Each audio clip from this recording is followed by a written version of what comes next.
motivation for coming out of the gate so hard on this, but maybe also perhaps that's why the White House is responding to him so much more strongly than they are other lawmakers.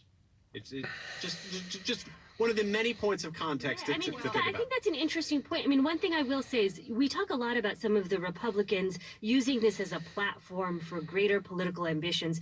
One note of caution I would say to some Republicans is that I do think some of these lines of questioning could potentially actually galvanize specifically Black women. I was saying earlier, I've been texting with a number of Democratic activists in the party, and I will say they have seen lines of questioning in the way that they say they are interpreting specifically some of this as being attacks on Judge Jackson, largely because of her race. And so I would not put it past the fact that some of this could backfire and actually, potentially galvanize some of the Democratic base voters. So Nina, let's talk about these moments in the hearings and what Hawley was alleging and how Jackson responded when it comes to what she did in the courtroom. Here's one moment of Jackson responding to this. If you were to look at the greater body of not only my more than 100 sentences, but also the sentences of other judges in my district and nationwide, you would see a very similar exercise of attempting to do what it is that judges do, attempting to take into account all of the relevant factors and do justice individually in each case. What did you make of that, Nina?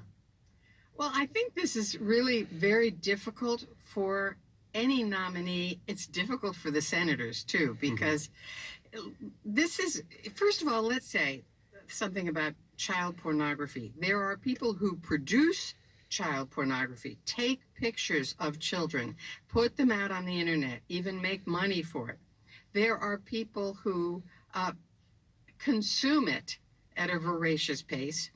And then there are people who possess it. Now, when this law was passed that calls for very long prison terms, really, it's not initially this law called for penalties of like 10, 20, 30 years. That's because the law was passed when pornography was conveyed by mail. So an enhancer for the penalty was how much stuff you got in the mail, because you had to write away for it and get it by and large. And that's not true today. You can get in and make a gigabyte with a click of a mouse. And so that's the principal reason, I would say, that the Sentencing Commission twice has issued reports to Congress saying you really need to do something about this. Congress never did do anything about this because nobody wants to be on the record diminishing penalties for pornographers. So it's left to the judges. And 70% of them nationwide go beneath the guideline recommendations or at the lower end of the guideline recommendations. Often that is, they coincide with either what the prosecutor wanted or the probation office, which conducts an extensive preliminary sentencing investigation and makes a report to the judge about.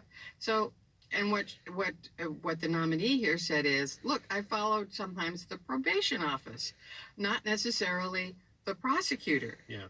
And you can have this fight ad nauseum, but we've been talking about it for 5 minutes of the 10-minute break. For people who are championing more strict treatment of a generic group of people called child pornographers, but there was not a lot of light shed, let's put it that way. Well, Amy, do you think Senator Durbin had a point then at the end of Josh Hawley's questioning? Durbin said, well, I look forward to seeing if you introduce a bill on this. And then he made a broader point that Congress has not returned to address this issue because it is a major political liability to tackle in one way or another, and in effect has left judges in the lurch here. Do you think that's a fair argument from Durbin?